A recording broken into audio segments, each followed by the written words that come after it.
JQ India, सिर्फ़ और सिर्फ़ हक़ का साथ। सब्सक्राइब कीजिए हमारा चैनल JQ इंडिया। और मैं पिछले जुमा में आपको बताया था कि इस्लामी लश्कर के बारे में यह है कि यह तो 4000 का बेहतरीन लश्कर होता है और 12000 अगर हो जाए तो फिर तादाद की बुनियाद पर तो शिकस्त ही नहीं खा सकता। अब यहाँ 4000 भी नहीं थे, 3000 थे। और फिर ये हुआ कि उसमें पहला जो सिपह सालार था, पहला कमांडर, वो शहीद हुआ। ज़ैद इब्न हारिसा रज़ी अल्लाह ताला अन्हु शहीद हुए। दूसरा कमांडर शहीद हुए जाफ़र बिन अबी तालिब रज़ी अल्लाह ताला अन्हु। फिर तीसरे कमांडर शहीद हुए अब्दुल्ला इब्न रवाहा रज़ी अल्लाह ताला अन्हु। और फिर चौथा कमांडर जो बनाया गया उस फ़ौज का, एक तो ये कि शहादत हो रही लगातार जारी थी, और उन 3000 में से बचे भी कितने होंगे शहीद होकर के। तो अब वो जो चौथे कमांडर थे वो खालिद इब्न वलीद रज़ी अल्लाह ताला अन्हु बनाए गए। और ये एक ऐसा कमांडर था जिसकी हिकमत अमली से वो 4 की 4 लाख फ़ौज शिकस्त ही नहीं खाई, बल्कि मौके से वो जो उनके कमांडर थे शुरैबिल गस्तानी, वो भी भाग खड़े हुए। पूरी फ़ौज जो बचा, जान बचा करके भागे। तो ऐसा बहादुर कमांडर, तो इतने बहादुर कमांडर, और इससे पहले ऐसे ऐसे बेशुमार बहादुर लोग और बेशुमार हिकमत अमली इख्तियार करने वाले लोग आए थे, लेकिन कोई भी ऐसी चीज़ नहीं बना सके जो आज है। आज हमारे पास डेटा देखो, हर चीज़ इतनी बेहतरीन है। सवारी की तरफ अगर आप निगाह करें तो एक से एक बेहतरीन सवारी है। आप जो ज़िंदगी गुजारने के आलात हैं उनकी तरफ निगाह करो, बहुत खूबसूरत चीज़ें हमारे पास हैं। घर बेहतरीन है।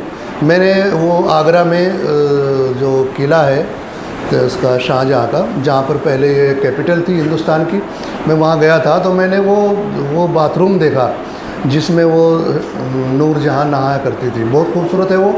देखा जाए तो वो इतना बेहतरीन बनाया गया है कि उसमें छोटे छोटे अब कांच लगे हुए हैं और हर कांच में एक आदमी नज़र आता है। यानी जब आदमी उसके अंदर दाखिल हो जाएगा तो चारों तरफ उसी आदमी की तस्वीर लगती है।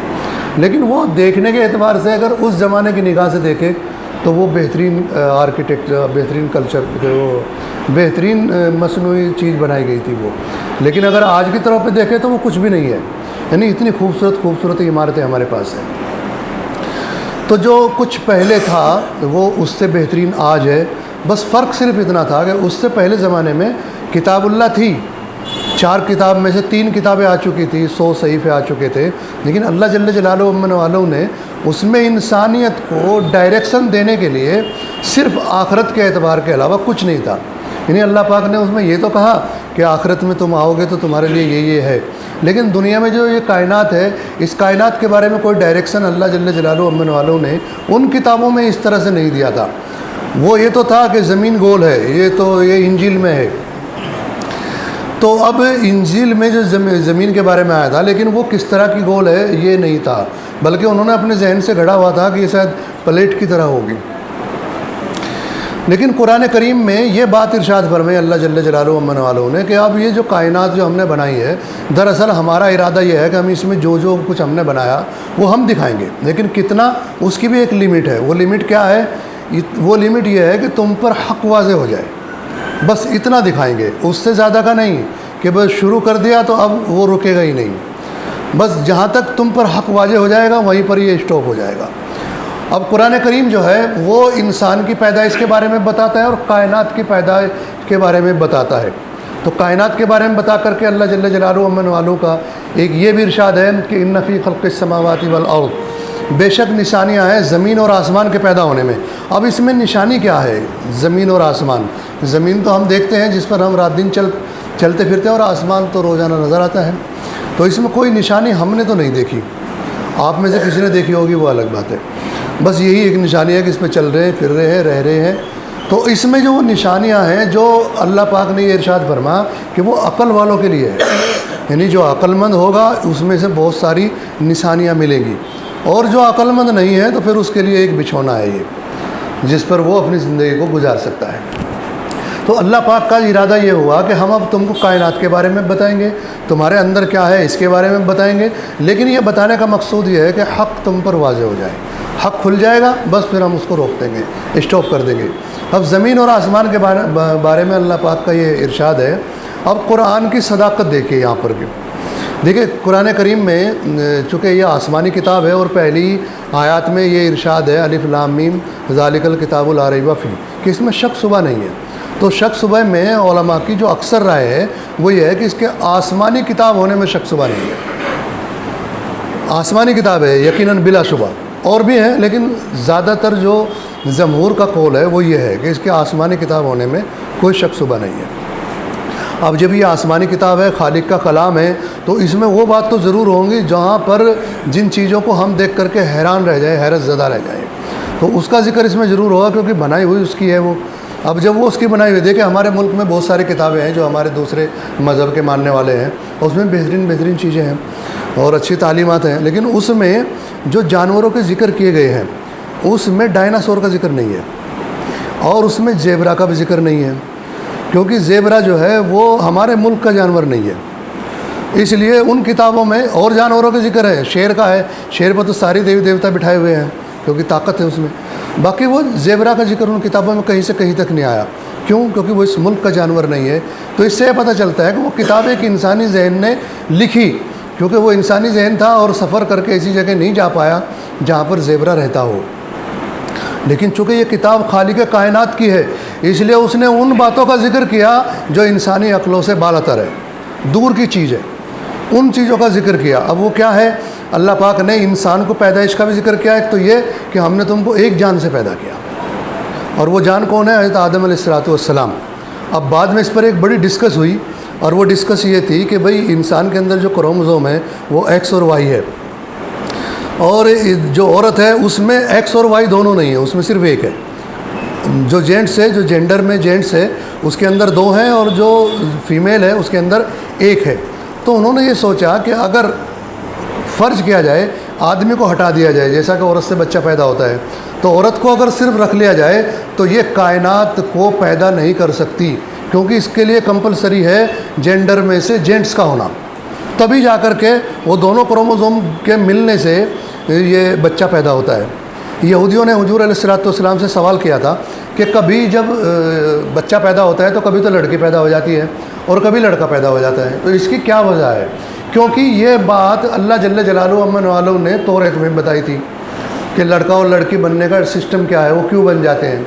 तो आप अलैहिस्सलाम के नबी होने को जांचने के लिए, क्योंकि ये सवाल का जवाब कोई नहीं दे सकता था, तो हुजूर अलैहिस्सलाम ने इरशाद फरमाया वो ये है कि जब मर्द का नुत्फ़ा औरत के नुत्फ़े पर गालिब आता है तो फिर लड़का बनता है, और जब औरत का नुत्फ़ा मर्द के नुत्फ़े के ऊपर गालिब आता है तो लड़की बनती है। जबकि लड़की पैदा होने का सारा दोष जो है, सारा इल्ज़ाम औरत के ऊपर सर पे डाला जाता है कि भाई ये लड़कियां पैदा करती है, जबकि लड़की के होने का जो पूरा मुजरिम है वो मर्द है, क्योंकि उसके अंदर जो ताकत है वो कमज़ोर है। तो अब ये जो दोनों नुत्फ़े अंदर दाखिल होते हैं तो इनमें दोनों में आपस में टकराव होता है, तो जो गालिब आ जाता है वही जेंडर जो है बन जाता है, लड़की या लड़का। तो कुरान करीम ने इंसान की पैदाइश के बारे में भी जामे लफ्ज़ इख्तियार किया और ज़मीन और आसमान की पैदाइश को ख़ुद बताया। वो क्या है? वो ये इरशाद फरमाया कि ये ज़मीन और आसमान पहले आपस में जुड़े हुए थे, एक जगह थे, फिर हमने इनको खोल दिया। और ये इरशाद फरमाया अवलम यरल लज़ीना कफ़रू, क्या काफिरों ने नहीं देखा? अजय ये जो काफिर लफ्ज़ है, इसके माना जब हम सुनते हैं, जब काफिर कहा जाता है तो एकदम से हमारे जहन में ये ख्याल आता है कि मुसलमानों के अलावा जो कम्युनिटी है वो काफिर है, और इसको एक बड़ा वबाल भी बनाया गया कुरान करीम पे एतराज़ात करने वालों की तरफ से, और बड़ा फसाद मचाएगा कि ये तो हमको काफिर कहते हैं, गाली देते हैं। काफिर जो है गाली है, काफिर गाली नहीं है, काफिर एक लफ्ज़ है, और वो लफ्ज़ है उसका माना यह है इनकार करना, इनकार करने वाले। इनकार किसका? अल्लाह जल्ल जलालहू अम्मन वालों के एक रब होने का और हुजूर अलैहिस्सलाम के आखिरी नबी होने का। जो हुजूर अलैहिस्सलाम को नबी तो मानता है लेकिन आखिरी नबी नहीं मानता, तो ये इस्लामी जो 72 फ़िरके होंगे उनमें ये दाखिल नहीं है, उनसे बाहर है। वो जो 72 वाले हैं वो होंगे जो अल्लाह के एक होने का पर ईमान रखते हैं और हुजूर अलैहिस्सलाम के नबी होने के साथ साथ आखिरी नबी होने का एतकाद रखते हैं। ये तो है 72 और फिर +1 वो जो 73 वाला जो नाजी है। अच्छा, ये जो नाजी है इसके नाजी होने का भी ये मतलब है कि ये शुरू दिन ही से जब फ़ैसला होगा पहले दिन से ही जन्नत में चले जाएंगे, और ये जो बचते हैं 72 72 इनकी पिटाई होगी, इनमें से मैं भी हो सकता हूँ, आप भी हो सकते हैं। तो उस पिटाई होने के बाद चूँकि ईमान मौजूद है तो जितनी सज़ा है उस सज़ा मिलने के बाद निकाल लिए जाएंगे और जन्नत में भेज दिए जाएंगे। और जिन लोगों की अच्छाई और बुराई बराबर हो जाएंगी तो वो ना दोजख में रहेंगे ना जन्नत में रहेंगे, बीच में एक जगह है वहाँ पर रोक दिए जाएंगे। सूरह आराफ में इसका जिक्र है, आराफ ही उस जगह का नाम है। तो वहाँ पर रोक दिए जाएंगे। बाद उलमा ने यह कहा है कि कुछ दिन वहाँ पर ठहरा दिए जाएंगे, बाद में इनको भी जन्नत में भेज दिया जाएगा। तो ये जो हम लोग हैं जो 73 हुए, तो 73 में से एक तबका बिला पिटाई के चला जाएगा और बाकी पिटने के बाद जाएंगे। तो ये सज़ा के बाद चले जाएंगे। अब ये जो ज़मीन और आसमान को अल्लाह पाक ने बनाने का जब उसका जिक्र किया तो यहाँ पर काफिरों को मुखातिब किया। तो काफिर से मतलब इनकार करने वाला। जैसे कुरान करीम में लड़के के लिए ग़ुलाम लफ्ज़ इख्तियार हुआ है। अरबी में ग़ुलाम लड़के को कहते हैं, हमारी उर्दू ज़बान में ग़ुलाम जो है वो घटिया नौकर को कहते हैं, यानी वो नौकर जिसको सैलरी भी ना देना पड़े वो ग़ुलाम होता है, जबकि यहाँ पर लड़के को कहा गया है। और जो बंदा है, बंदा लफ्ज़ को हम अच्छा मानते हैं, अब्द, तो अब्द जो है वो ग़ुलाम को कहा जाता है अरबी में। तो इसलिए ये अरबी अल्फाज में से है काफिर, और काफिर का मतलब है इनकार करने वाला। तो यहाँ पर कुरान के लफ्ज़ जो है चूँकि बलीग है, उसमें यह है कि जिन्होंने अल्लाह पाक को एक मान लिया और नबी को एक मान लिया, उनके अलावा को बता रहे अल्लाह पाक। और वो क्या बता रहे हैं कि याद वो जो ज़माना है, क्या तुम्हें वो याद नहीं है जब ये ज़मीन और आसमान एक जगह थे, बंद थे, फिर हमने इनको अलग अलग किया। उलमा ने इसमें उस ज़माने के उलमा ने जब इसकी तफसीर की तो दो कौल उसी वक्त बयान किए। एक कौल ये था कि भाई ज़मीन और आसमान के बंद होने का मतलब ये था कि ज़मीन से पहले गल्ला पैदा नहीं होता था और आसमान से बारिशें नहीं होती थी। तो ये सिस्टम अल्लाह पाक ने बनाया कि आसमान से बारिश गिरने लगी और ज़मीन से गल्ला निकलने लगा। तो ये है इसका मतलब बंद होने का और खुल जाने का। लेकिन बाद उलमा ने, जिसमें एक बहुत बड़ी तादाद है, उन्होंने कहा कि नहीं, ये इसका मतलब नहीं है। मतलब इसका यह है कि ज़मीन और आसमान पहले एक जगह एक नुक्ते की तरह थे, फिर इनको फाड़ा गया और इनको अलग किया गया। तो जो कम जहन के लोग हैं वो पहली बात उनको समझ आ जाती है, और पहली बात भी दूसरी बात के बरअक्स नहीं है। यानी ज़मीन से पैदावार नहीं होती थी। हज़रत मूसा अलैहिस्सलाम ने बनी इसराइल की दरख्वास्त पर जब ये कहा कि हम जो है इबादत तो करेंगे और आपके रब को मानेंगे, लेकिन वो तब मानेंगे हम जब हमको खाना फ्री मिलने लगे। बहुत ज़िद्दी लोग थे। तो हज़रत मूसा अलैहिस्सलाम ने दुआ फरमा दी, अल्लाह पाक ने दुआ मंजूर कर ली और खाना आने लगा। वो खाना क्या था? वो खाना ये था कि एक मीठी किस्म की चीज़ थी जो बारिश की तरह बरसती थी और जो दरख्त थे उन पर जमा हो जाती थी, तो उस पर से उतार कर उसको खा लेते थे। और एक परिंदा था, वो खुद ब खुद आ जाते थे और उनको ज़िबा करके और उनको पका लिया जाता था, खा लेते थे। ये था वो मन्ना व सलवा। तो अब वो एक ही तरह खाना खाते रहे और उनको इबादत करते रहे और नेकी की तरफ चले। तो शैतान ने अब देखा कि ये तो सारे के सारे जन्नत में चले जाएंगे, कोई ऐसी सेटिंग लगाओ कि ये इसको छोड़ दे। अब उन्होंने उसमें से कुछ लोगों को समझाना शुरू किया। तो जो नेक लोग थे उन्होंने माना नहीं शैतान की बात को, लेकिन कुछ बुरे लोग थे, उन्होंने कहा कि हाँ ये बात तो सही है, कुछ और मांगा जाए, क्योंकि ये तो रोज़ाना रूटीन का खाना है, एक ही खाना खाते खाते थक चुके हैं, कुछ और लाओ। तो उन्होंने कहा कि इसको हज़रत मूसा अलैहिस्सलाम के सामने कहो जा करके, वही करेंगे इस सिस्टम को तैयार। तो हज़रत मूसा अलैहिस्सलाम से बनी इसराइल ने कहा कि हमको ये खाना नहीं चाहिए, दूसरा दो। तो उन्होंने बहुत समझाया, उनको मना किया। अच्छा, उनको डिमांड भी समझा दी कि मसूर की दाल मांगो, मसूर की दाल मांगो, इससे ये वो है ही नहीं इसमें से। जो डिमांड उनको समझाई थी वो पैदा नहीं होती थी और ना आसमान से आती थी। तो उन्होंने कहा कि इसके बगैर हम नहीं मानेंगे। तो अब वो पहले थोड़े थे, फिर आहिस्ता आहिस्ता उनकी तादाद बढ़ने लगी। जब वो तादाद बढ़ी तो हज़रत मूसा अलैहिस्सलाम मजबूर हुए और दुआ फरमाई कि अल्लाह पाक आप ऐसा कर दीजिए, जो ये मांग रहे वही दे दो, ये नहीं मानने वाले। हक़ ताला शानू ने इरशाद फरमाया, फ्री में नहीं मिलने वाला, जैसा आ रहा था वैसे नहीं आएगा। इनसे कहो ज़मीन में काम करें, हम वहाँ से उगाएंगे। तो ज़मीन की पैदाइश जो है वो यहाँ से बनी इसराइल के ज़माने में ये शुरुआत हुई। तो उससे पहले ज़मीन पैदा नहीं करती थी। अब इससे ये पता चल गया, उलमा की उस तफसीर से इस बात का जोड़ बैठता है कि ज़मीन गल्ला पैदा नहीं करती थी, बाद में पैदा होना शुरू हुआ। अब चूँकि गल्ले की ज़रूरत थी पानी, तो अल्लाह पाक ने पानी को आसमान से बरसाया। लेकिन जो दूसरा माना था वो ये है कि ज़मीन और आसमान आपस में इकट्ठे थे, इनको फिर फाड़ कर अल्लाह पाक ने अलग किया। अब ये बात कहाँ से हुई? कुरान करीम ही में ये बात भी है। अल्लाह जल्ल जलालहु अम्मन वालों ने इरशाद फरमाया, सुम्मा इस्तवा इलस समा वहिय दुखान। फिर वो अल्लाह जल्ल जलालुहु अम्मन वालों आसमान की तरफ मुतवज्जह हुआ। जब वो उस वक्त बिल्कुल धुआं था, अब जो है आसमान जो है वो धुएं की शक्ल में था और धुआं जो है वो ज़मीन वो एक फ़ज़ा में फैला हुआ था। अल्लाह पाक ने उसकी तरफ मुतवज्जह हुए। और तवज्जो करने का मतलब ये है कि इसका मतलब ये बनता है कि वो धुआं जो है वो 1, 2, 4 दिन की बात नहीं थी, फैला हुआ था। और धुआं जो है वो कहाँ से आया, यानी धुएं से पहले क्या था। अब ये जो धुएं से पहले क्या था, अल्लाह जल्ल जलालुहु अम्मन वालों ने इंसान की अक़ल को इस तरफ मुतवज्जह किया।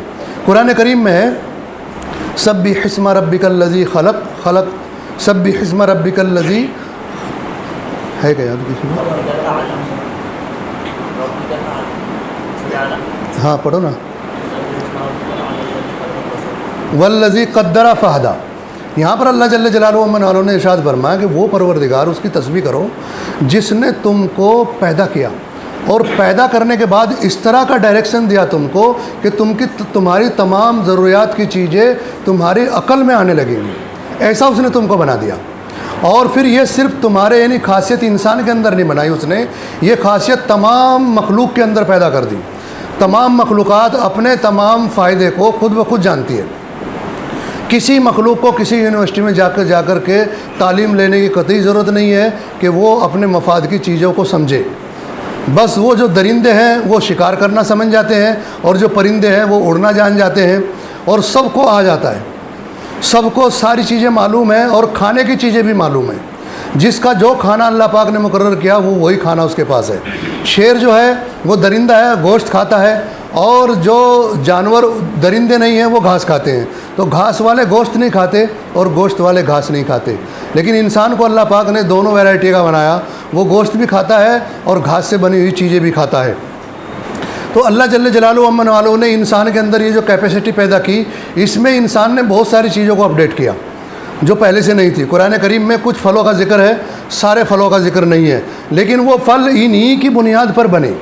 जैसा मैंने ज़ेबरा का जिक्र किया था, तो यहाँ पर कोई ये भी कह सकता है तो कुरान करीम में भी तो उन फलों का जिक्र नहीं था जो आज है। जैसे स्ट्रॉबेरी है, स्ट्रॉबेरी का जिक्र तो कुरान करीम में नहीं है, तो वो कहाँ से आ गई। केले का जिक्र है, बेरी का जिक्र है, तो बेर का जिक्र है जिसको हम खाते हैं। ऐसे बहुत सारे फल हैं जिनका जिक्र इनमें से नहीं है।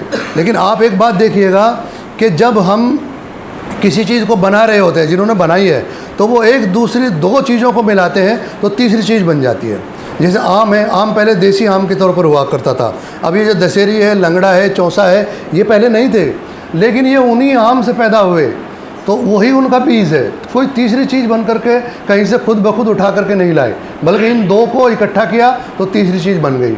लेकिन कुछ चीज़ें ऐसी हैं जिनमें अपडेट नहीं हो सकता।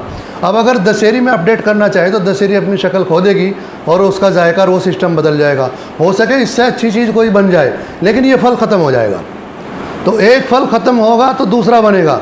इसलिए अल्लाह पाक ने जो लॉजिक बनाया है, जिस चीज़ से बनी है वो चीज़ ख़त्म नहीं होती।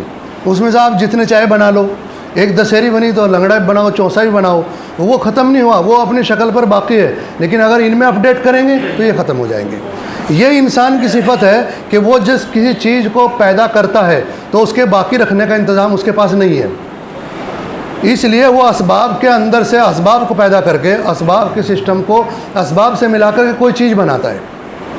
अब अल्लाह जल्ल जलालुहु अम्मन वालों ने ये दूसरी चीज़ बनाई कि हमने इसको फाड़ा और इसमें धुआं फैल गया, और फिर ये चीज़ ऐसी थी कि जिसको समझना इतना आसान नहीं था। तो 1952 में दो इंसान बहुत अक्लमंद माने जाते हैं, एक तो अल्बर्ट आइंस्टीन और एक दूसरा जो अभी करीबी ज़माने में अभी वो मरा है, हाँ, जो हॉकिंस नाम था उसका, वो अभी मरा है। ये सबसे अक्लमंद आदमी माने जाते हैं दो दुनिया में। तो ये बहुत अक्लमंद आदमी था। इसकी अक्लमंदी की क्या दलील है, मतलब ये इतना अक्लमंद इसको क्यों माना गया? इसने उसी बात को समझाया जिसको यहाँ कुरान करीम कह रहा है। वो यह है कि ज़मीन और आसमान पहले इकट्ठे थे, फिर इसमें ब्लास्ट हुआ और फिर ये अलग अलग हुए। उसने कहा कि ये एक प्राइमरी नेबुला था और इसमें कोई ब्लास्ट हुआ, और उस ब्लास्ट को उसने बिग बैंग कहा, यानी एक बड़ा धमाका हुआ। बिग यानी बड़ा और बैंग धमाका कहते हैं। तो बिग बैंग थ्योरी जो है वो इसने बयान की, और उसको इसने कैसे समझा? कुरान पाक ने इरशाद फरमाया, ये कायनात नामुकम्मल है, ये कंप्लीट नहीं हुई जिसको तुम देख रहे हो। तो जो लोग हबल टेलीस्कोप है, अभी तो एक नया बन गया है, अभी तक हबल था 2021 तक, तो ये जो हबल है इससे हम वो कायनात को रोज़ाना देखते रहते हैं। लेकिन कायनात में क्या हो रहा है कि ये जो सैयारे सितारे हैं ना, ये रोज़ बरोज़ फैल रहे हैं, बड़ा हो रहा है। जब ज़मीन किसी चीज़ का चक्कर काटती है सूरज का, और जब वापस आती है ना, तो वो उस जगह पर नहीं होते वो सैयारे, जो ये कायनात फैल रही होती है, बहुत बड़ी हो चुकी होती है। तो उसने इसकी उस फैलने की रफ़्तार को देखा कि कितनी रफ़्तार से फैल रही है। फिर उस रफ़्तार को इसने माइनस करना शुरू किया। तो जब ये रफ़्तार माइनस की, नहीं ये ऐसे फैल रही है, तो फिर ये इकट्ठी अगर की जाए उसी रफ़्तार से, तो एक तो इसने कहा कि तकरीबन 13 बिलियन साल पहले ये कायनात का वजूद हुआ। उस कैलकुलेशन से, ये कैलकुलेशन गलत भी हो सकती है क्योंकि वो एक आदमी कैलकुलेशन है। अब चूँकि हमारे पास कोई दूसरी कैलकुलेशन नहीं है, तो हम उसकी बात को रद्द नहीं कर सकते डायरेक्ट ऐसे। तो उसकी कैलकुलेशन को अभी तक सबने माना हुआ है। और उसने फिर ये कहा कि जब इसको इकट्ठा करेंगे फैलती हुई चीज़ को, तो जाहिर सी बात है इकट्ठी होकर एक जगह हो जाएगी। अब जब ये एक जगह पहले से थी, तो इसका मतलब ये बना भी है जो फैल रही है, इस फैलने से ये पता चलता है कि कोई ब्लास्ट हुआ है, क्योंकि ब्लास्ट की बुनियाद पर ये फैल रही है। तो इसने ये थ्योरी दी। इस थ्योरी को समझने के लिए सारे मुल्कों के सामने और सारे अक्लमंद लोगों के और मुहज़्ज़ब कौम का भी एक नुक्ता मेयार होता है कि वो किसी चीज़ को असली मायने में समझने की कोशिश करे। समझ में आए या ना आए ये अलग बात है, लेकिन कोशिश ही ना करे, ये तो इंसानी वक़ार के ख़िलाफ़ है। तो जो ज़हीन लोग थे उन्होंने इसकी तरफ सोचना शुरू किया कि जो थ्योरी है क्या वाकई ऐसा हुआ है, और अगर हुआ है तो वो पहला ज़माना कैसा होगा, यानी जब ये ब्लास्ट हुआ है तो उससे पहले क्या होगा। इसको समझने के लिए सारे मुल्कों की एक मीटिंग हुई। उसमें से जो सारे अक्लमंद उसमें से ज़्यादा मालदार मुल्क थे वो 38 थे, जिनकी ऐसी हैसियत थी कि वो पैसा अगर ख़र्च कर भी दें तो उनकी इकोनॉमी डाउन नहीं होगी, वो ख़राब नहीं होगी। उनमें से 38 मुल्कों ने पैसा जमा किया, क्योंकि इसके लिए बहुत पैसे की ज़रूरत थी इसको समझने के लिए। और फिर जो फ्रांस का और स्विट्ज़रलैंड का जो बॉर्डर लगता है, वहाँ पे एक जेनेवा डिस्ट्रिक्ट वो शहर है, वहाँ पर ज़मीन के अंदर 100 फीट गहरी एक सुरंग बनाई गई, और वो 27 किलोमीटर लंबी थी। एक बड़ी लैब बनाई गई, और उसमें जो ग्रेविटेशनल फोर्स है हमारी ज़मीन की, यानी कोई भी चीज़ ऊपर से अगर गिरती है तो सीधी ज़मीन पर आती है, तो इसके अंदर एक कशिश ताकत है, और उस ताकत से ये खींचती है। तो अब उस ताकत से लाखों गुना ज़्यादा ताकतवर मैग्नेट की एक लेयर बिछाई गई उसके अंदर, उस सुरंग में। और फिर उसमें एटम को, जो क्योंकि सबसे ताकतवर चीज़ जो ज़मीन पर है अभी तक वो एटम है, तो एटम को लाइट की स्पीड से आपस में टकराए दोनों एटम को, और वो जब लाइट की स्पीड से टकराए और उसमें से जो मवाद पैदा हुआ, जिस सिस्टम को उसमें देखा गया, तो वो ठीक उस तरह सा नज़र आया उनको, उनके बकौल, मेरे नहीं, उनके बकौल उन्होंने समझा कि जब कायनात फटी थी तो ऐसा एक नज़ारा हुआ होगा। क्योंकि कायनात के फटने के बाद जो धुआं फैला है, तो अब उन्होंने सबसे पहले कहा कि गैस फैली। अब कुरान करीम में यहाँ लफ्ज़ गैस नहीं है, धुआं है, और उन्होंने कहा कि गैस निकली इसमें से, जब एटम टकराया है तो गैस बाहर आई और ये फैल गई। लेकिन गैस में और धुएँ में थोड़ा सा फ़र्क है। एक तो गैस की कैपेसिटी सिस्टम के एतबार से वो एक जैसी होती है, और धुएँ में ठंडा होने की कैपेसिटी भी है और गर्म होने की भी। तो अब कोई चीज़ जब ठंडी होती है तो जमती है, इसलिए उन्होंने कुरान करीम की इस बात की तस्दीक की बिला दिल के अंदर कोई कदरत लिए हुए। उन्होंने कहा कि बेहतरीन लफ्ज़ जो है वो धुआं ही है, इसलिए गैस को छोड़ देते। वो तो उन्होंने इसको यहाँ पर अना को सामने नहीं किया, हम तो शायद कर लेते, उन्होंने नहीं किया, नहीं कि धुआं ही ठीक है। तो अब धुआं था आसमान सबसे पहले, और अल्लाह जल्ल जलालुहु ने इरशाद फरमाया कि अब वो अल्लाह पाक फिर धुएं की तरफ मुतवज्जह हुआ। अब ये धुएं की तरफ मुतवज्जह होने से पहले जो चीज़ ब्लास्ट हुई, उससे पहले वो क्या चीज़ थी जो इकट्ठी थी, और फ़ज़ा में जब वह इकट्ठी थी तो ये आई कहाँ से, ये एक सवाल था। ये तो समझ में आ गया कि ये फटा और फैल गई। अब ये जो फैलने की तरतीब है, अब इसमें एक सिस्टम ये समझा गया कि जो सूरज है ये भी नहीं था पहले, ज़मीन भी नहीं थी, क्योंकि वो तो ब्लास्ट में से चीज़ के बाहर आई। अब उसमें से कुछ सैयारे ऐसे हैं जो सूरज के करीब ठहर गए, और कुछ ऐसे हैं जो सूरज से दूर हो गए। तो जो सूरज से दूर हुए तो वो इतने ठंडे हो गए कि वहाँ पर खड़ा होना मुमकिन नहीं है, और जो करीब हैं वो इतने गर्म हैं कि वहाँ पर जाना मुमकिन नहीं है। अब ये जो ज़मीन है जिस पर हम रहते हैं, ये ठीक इतनी दूर आकर ठहरी सूरज से कि यहाँ पर ठंड भी है और गर्मी भी है, मौतदिल मौसम की जगह पर आकर के रुकी। यानी जब वो ब्लास्ट हुआ, फटी, तो ज़मीन भी उसमें से बाहर निकल कर आई, तो बाहर निकली तो सूरज वहाँ रुका, ज़मीन यहाँ रुकी। लेकिन तरतीब देखिए कि इतनी दूर रुकी कि ज़मीन के ऊपर बैठना, चलना फिरना आसान हो गया। आप हमारे मुल्क में कश्मीर में जाइए, जब वहाँ बर्फ़ गिर रही होती है तब तो बहुत अच्छा मौसम होता है, लेकिन जब हवा चल कर के वो बर्फ़ पिघलती है, पानी बनती है, तब वहाँ पर ज़िंदा रहना मुमकिन नहीं रहता, इतना मुश्किल हो जाता है। तो वो लोग क्या करते हैं, एक बड़ा कपड़ा रहता है उनका, उसका वो कोट की तरह, जैसा हमारे यहाँ शेरवानी होती है, वो ऐसा पहनते हैं और उसके अंदर आग को मिट्टी के बर्तन में भर के दिल के ऊपर लटकाए रखते हैं, हर वक्त ऐसा पहने रहते हैं। क्यों? क्योंकि उसकी हीट से दिल की जो ये नालियाँ हैं ये जम ना जाए खून इनमें, क्योंकि खून अगर जम गया तो मर जाएंगे हम लोग। तो उसको ज़िंदा रहने के लिए उसकी ज़रूरत पड़ती है, हमको तो ज़रूरत नहीं पड़ रही। लेकिन यहीं पर अल्लाह पाक ने एक तरतीब वो दिखाने के लिए, हालांकि वहाँ भी वो ठंड नहीं है, जो अगर इसको और थोड़ा दूर कर देते तो ऐसी ठंड हो जाती कि हम नहीं ठहर सकते थे। अभी हम जो मंगल पर मास जिसको कहा जाता है, जो जा रहे हैं और वहाँ पर जो देख रहे हैं और वहाँ की जो हम समझने की कोशिश कर रहे हैं उसको, तो वहाँ पर यह है कि वहाँ पर ज़मीन जैसे हालात हैं, लेकिन वहाँ ऑक्सीजन नहीं है, उस ज़मीन पर ऑक्सीजन भी है। तो अब वो धुआं जो है, उस धुएँ को फैलाओ आप हमारे यहाँ पे, तो धुएँ में भी हम सांस ले लेते हैं।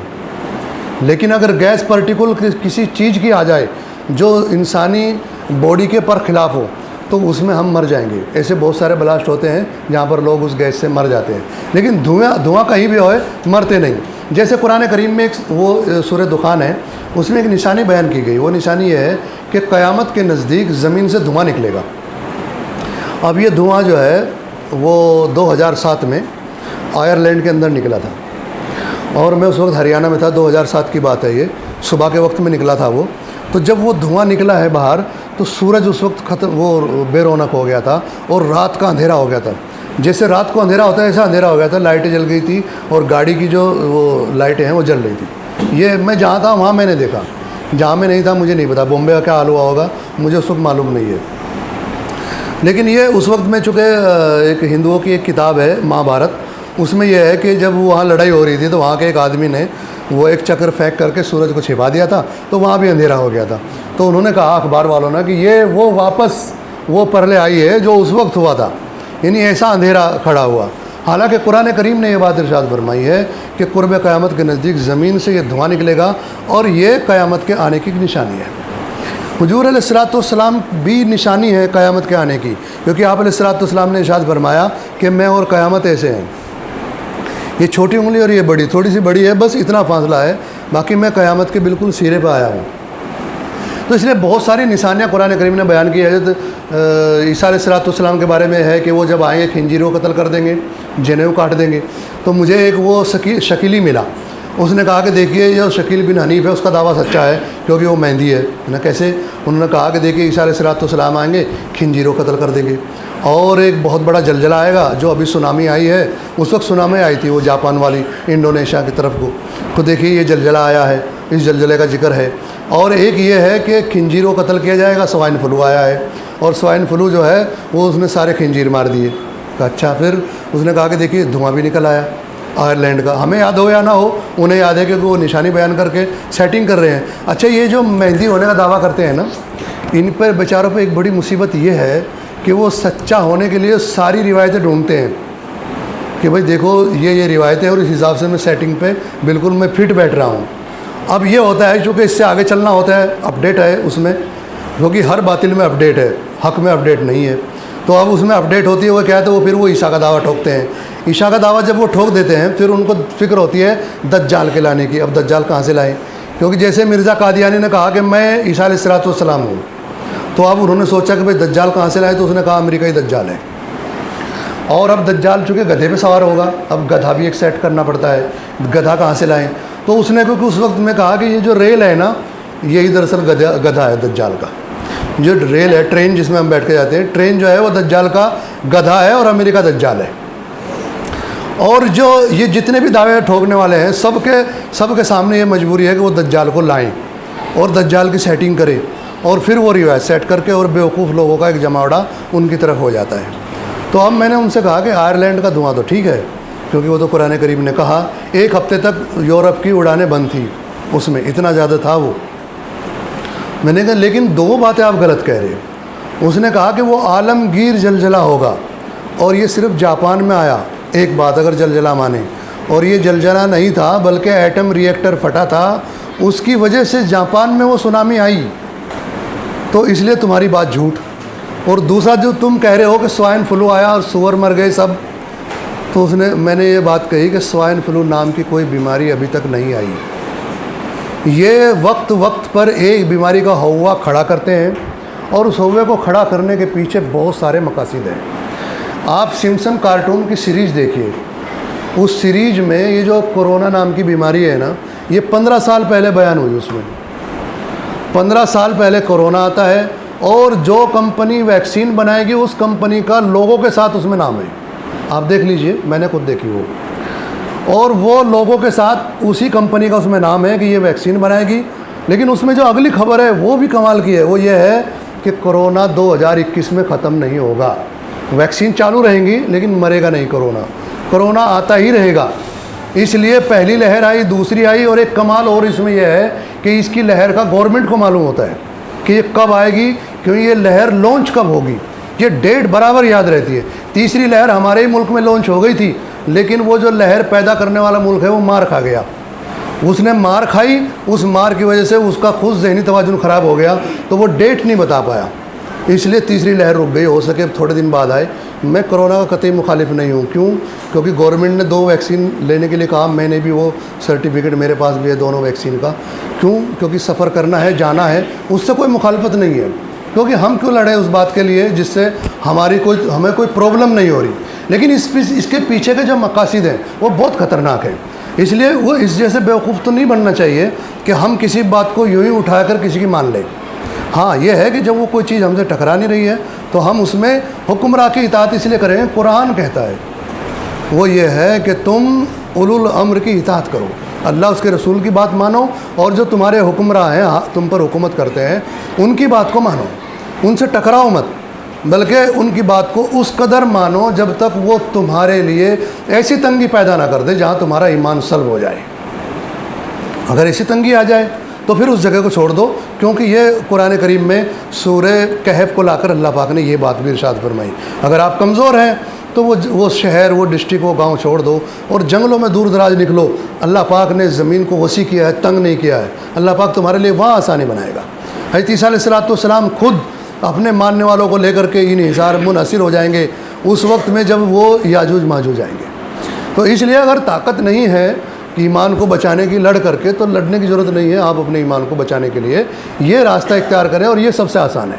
तो इसलिए हुकूमत की उस वक्त तक इताअत की जाएगी जब वो ईमान सल्ब हो रहा है, कोई मसला ना हो। तो इसलिए वैक्सीन लगने में, कोरोना के आने में, मानने में, लहर कितनी भी आ जाए, हम पे कोई फ़र्क नहीं पड़ता। इसलिए हम इसकी मुखालफत नहीं करते, और उलमा ने इसकी बिल्कुल मुखालफत नहीं की, बल्कि जो इसकी मुखालफत करते हैं वो गलत है। बिल्कुल मुखालफत करने की इसकी कतई ज़रूरत नहीं है। 2 वैक्सीन कहे 2 ले लेंगे, 3 कहे 3 ले लेंगे, और अगर वो कहते रहें कि हर 15 दिन के बाद लेनी है तो ले लिया करेंगे, फ्री है तो ले लेंगे। हाँ, पैसे देने पड़े तो भाई वो फिर एक थोड़ा मसला होगा गरीब आदमी के लिए। तो इसलिए किसी चीज़ की मुखालफत उस वक्त तक नहीं होगी जब तक वो ईमान और आमाल पर न टकराए। अगर ईमान और आमाल सलामत है तो चलता रहेगा। अगर कोई ये कहे कि हमारी मस्जिदों में नहीं आओ, तो अल्लाह पाक ने ज़मीन को मस्जिद बनाया है। आप ज़मीन पर नमाज़ पढ़ लीजिए अगर ताकत नहीं रखते। बहुत सारे इलाके ऐसे हैं जहाँ मस्जिदों में जाने पे बैन है, नहीं जा सकते। वो कहते हैं कि भाई फ़ला स्टाइल के लोग इस मस्जिद में नहीं आ सकते, बोर्ड लगा हुआ है बाहर। तो ठीक है, नहीं जाएंगे, घर भी पढ़ सकते हैं, लेकिन लड़ना नहीं है। हाँ, वो इजाज़त दें तो उन्हीं के पीछे जमात की नमाज़ पढ़ ली जाए। जमात की नमाज़ सबके पीछे हो जाती है, कोई भी हो उसी के पीछे हो जाती है। अगर खुल्लम खुल्ला किसी का ऐसा अक़ीदा ज़ाहिर हो जाए जिससे पता चलता हो कि ये बिल्कुल कुफ्र इख्तियार कर चुका है, तो उसके पीछे तो नमाज नहीं होगी। लेकिन ऐसा आदमी नमाज़ पढ़ा रहा है जिसके बारे में हमें कुछ मालूम नहीं है, उसके पीछे नमाज हो जाती है। वाक़िअ दावाना।